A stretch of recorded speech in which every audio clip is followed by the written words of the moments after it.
नमस्कार दोस्तों, स्वागत है आप सभी लोगों का एक बार फिर से हमारे YouTube चैनल में। दोस्तों, आज की इस वीडियो में हम बात करेंगे मकर जून 2024 का महीना कैसा रहने वाला है। मकर राशि वाले जून 2024 के महीने में क्या करें क्या ना करें। मकर राशि वालों का जून 2024 के महीने में इनका पारिवारिक जीवन, स्वस्थ, आर्थिक, प्रेम जीवन कैसा रहने वाला है, यह सब कुछ जानकारी आपको इस वीडियो में देखने को मिल जाएगी।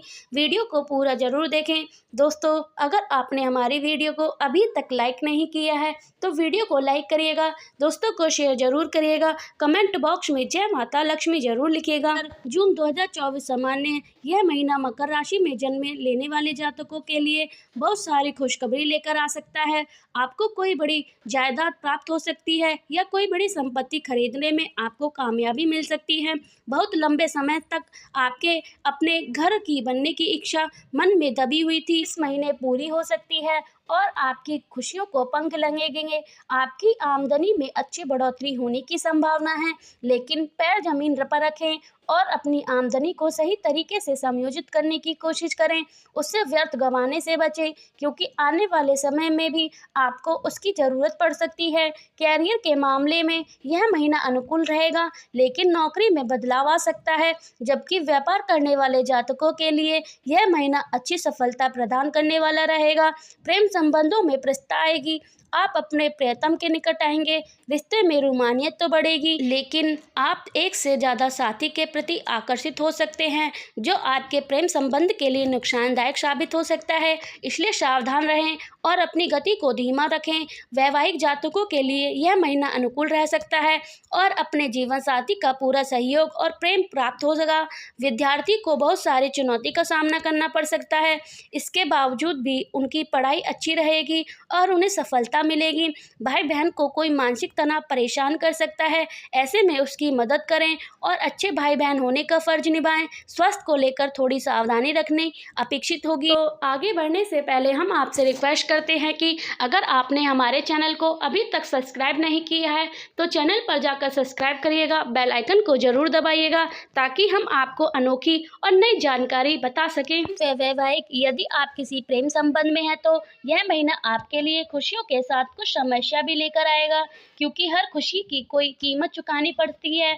आप अपने रिश्ते में रोमांस से भरे रहेंगे, आप अपने प्रियतम के ज़्यादा निकट आएंगे, उससे अपने दिल की बात हर राज बताएंगे, जी भर कर प्यार करेंगे और उन्हें कहीं घुमाने लेकर जाएंगे। कोई फिल्म दिखा सकते हैं, कहीं घूमने जाने के योग भी बनेंगे और उन्हें साथ खाने का न्योता भी दे सकते हैं। एक प्रकार से एक अच्छी प्रेमी के रूप में आप अपनी पहचान बनाएंगे, लेकिन इसी समय आप दिल में किसी और के लिए किसी का प्यार अंकुर फूट सकता है।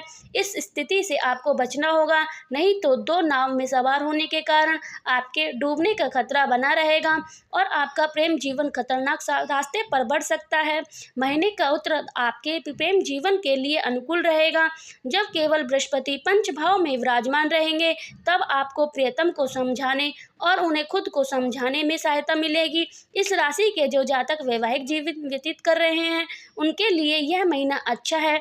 बस आपको जीवन साथी के स्वास्थ्य का थोड़ा सा ध्यान रखना होगा कि इस दौरान बीमार पड़ सकते हैं। वैसे यह समय आप और आपके जीवन साथी को निकटता लेकर आएगी और आपके बीच चल रही समस्या को भी दूर करेगा। आपको संतान से संबंधित खुशखबरी मिल सकती है। आर्थिक, यदि आपकी आर्थिक स्थिति को देखा जाए तो यह महीना आपके स्वर अधिक महत्वपूर्ण उपयुक्त महीने में से एक साबित हो सकता है, लेकिन महीने का पूर्वार्ध ज़्यादा ही अनुकूल रहने की संभावना है, क्योंकि शुक्र, बृहस्पति, सूर्य और बुध तथा मंगल आपकी आमदनी में बढ़ोतरी का स्पष्ट संकेत दे रहे हैं। मंगल चतुर्भाव में बैठकर एकादश भाव को पूर्ण दृष्टि से देखेगा, तो शुक्र, बुध, सूर्य और बृहस्पति पंच भाव में एकादश भाव पर पूर्ण दृष्टि डालेंगे। ग्रहों की यह स्थिति आपको अच्छी आमदनी प्रदान कर सकती है, आपके लाभ बढ़ाएगी और आपके व्यापार से भी आपको अच्छा धन लाभ होगा। आपकी आमदनी में स्पष्ट बढ़ोतरी आपके मंसूबे को पूरा करने में मदद करेगी और आपकी इच्छा पूरी होगी। महीने के उत्तरार्ध में दशम भाव पर ग्रहों का अधिक प्रभाव होने के कारण खर्चों में बढ़ोतरी होगी। इस प्रकार जो आपने पूर्व अर्ध में ज़्यादा कमाया होगा, अर्ध में उसे खर्च करने का मौका मिलेगा। ध्यान रखें कि खर्च इसी मात्रा में करें कि आपके ऊपर कोई आर्थिक बोझ ना आए और आप अपनी आमदनी को सही तरीके से इस्तेमाल कर पाएँ। दूसरे भाव में शनि महाराज के विराजमान होने से और आपकी ही राशि के होने के कारण आपका बैंक बैलेंस बढ़ सकता है और अच्छी बचत योजना में धन निवेश करके धन को आने वाले समय में कई गुना बढ़ा सकते हैं, जो कि अन्य इच्छा को पूरा कर सकता है। शेयर बाजार में किसी अनुभवी मार्गदर्शन लेकर आप निवेश कर सकते हैं, जिससे आपको उत्तम धन लाभ मिल सकता है। कार्य क्षेत्र, कैरियर के दृष्टिकोण से यह महीना अनुकूल रहने की प्रबल संभावना है। इस महीने की शुरुआत में ही आपको एक नौकरी में बदलाव मिल सकता है, यानी कि आप पहले से ही नौकरी बदलने की कोशिश में लगे थे, तो आपकी यह कोशिश कामयाब हो सकती है और आप एक अच्छी और ज़्यादा कामयाबी देने वाली नौकरी प्राप्त कर सकते हैं। नौकरी में बदलाव होने के उपयुक्त समय है। यदि आप किसी ऐसी नौकरी में काम करते हैं जहां पर स्थानांतरित हो सकता है, तो यह समय आपके लिए भी अनुकूल है। नौकरी में आपकी जमेगी। दशम भाव के स्वामी शुक्र महाराज महीने की शुरुआत में आपके पंच भाव में रहेंगे, जिससे नौकरी में बदलाव के योग बनेंगे। जो लोग बेरोजगार हैं उन्हें भी नौकरी की प्राप्ति हो सकती है। इसके बाद महीने के उत्तरार्ध में शुक्र महाराज छठे भाव में स्वामी बुध और सूर्य के साथ छठे भाव में चले जाएंगे। यह महीना पारिवारिक तौर पर उतार चढ़ाव से भरा रहने की संभावना है। चतुर्भाव में मंगल महाराज अपनी ही राशि के होंगे, जो आपके परिवार में धन संपत्ति का लाभ करा सकते हैं। जमीन जायदाद की प्राप्ति हो सकती है। यदि आप अपना घर बनाना चाहते हैं तो उसमें भी आपको सफलता मिल सकती है और आपका मकान बनने का पूरा सपना हो सकता है। इसके साथ कोई जमीन या मकान खरीदने में आपको कामयाबी मिल सकती है। आप जमीन खरीदकर उस मकान पर बनाने में कामयाब हो सकते हैं, लेकिन शनि की दृष्टि मंगल होने के कारण अपने पुराने मकान में भी रिनोवेशन का काम करा सकते हैं, सजा सकते हैं, काम करा सकते हैं, उसमें कुछ तोड़फोड़ करा सकते हैं, कुछ बदलाव करा सकते हैं। चतुर्भाव पर शनि और मंगल का प्रभाव होने से माताजी के व्यवहार में कुछ बदलाव आएगा। वह कुछ उग्र स्वभाव की हो सकती हैं, उनके स्वास्थ्य पर विपरीत प्रभाव पड़ सकता है, इसलिए उनके स्वास्थ्य का ध्यान रखें और यह भी ध्यान रखें कि उनका मन संतुलित रहे और उन्हें क्रोध न दिलाएं। शनि दूसरे भाव में विराजमान रहेंगे, लोग आपके प्रति सहयोगी बनेंगे। तीसरे भाव में राहु मीन राशि में पूरे महीने विराजमान रहेंगे और उनके एक ओर शनि और दूसरी ओर मंगल विराजमान रहने से आपके भाई बहन में कुछ मानसिक चिंता परेशान कर सकती है। यह महीना स्वास्थ्य के दृष्टिकोण से वैसे तो अनुकूल रहने की संभावना है, लेकिन ग्रह का गठगोज यह बात बता रहा है कि आपको थोड़ी सावधानी रखनी होगी, जैसे कि दूसरे भाव में शनि, तीसरे भाव में राहु और चौथे भाव में मंगल और पंच भाव में शुक्र, बृहस्पति, सूर्य और बुध महीने की शुरुआत में उपस्थित रहेंगे।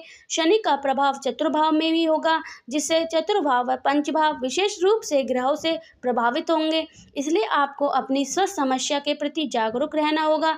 छाती में संक्रामक जलन या किसी प्रकार की समस्या हो सकती है तथा पंच भाव पर ग्रहों के प्रभाव के कारण आपको मानसिक समस्या, व्याकुलता तथा उदर रोग होने की संभावना बन सकती है। महीने के उत्तरार्ध में जब बुध, शुक्र, सूर्य छठे भाव में आएंगे, तब आपको स्वास्थ्य समस्या के प्रति और ज़्यादा ध्यान देना होगा। याद रखें कि आप यदि स्वयं को स्वस्थ बनाए रखना चाहते हैं तो अपनी दिनचर्या को तो सुधारें ही, साथ ही अपने खान पीने की आदत पर भी ध्यान दें। कहीं उनकी वजह से आप बीमार तो नहीं होने जा रहे हैं। ऐसा सोचकर काम करने से आपको फायदा होगा और अपने स्वास्थ्य का ध्यान रख पाएंगे। चलिए अब बात करते हैं कुछ उपाय के बारे में। ये प्रभाव को संतुलित करने के लिए आपको चंडी का पाठ करना चाहिए। शुक्रवार के दिन चावल की खीर का माता रानी को भोग लगाकर लोगों में प्रसाद बांटकर स्वयं को भोग ग्रहण कराना चाहिए। आपको शनिवार के दिन श्री शनि चालीसा का पाठ अवश्य करना चाहिए। आपको श्री गणेश जी को दुर्वा अर्पित करनी चाहिए।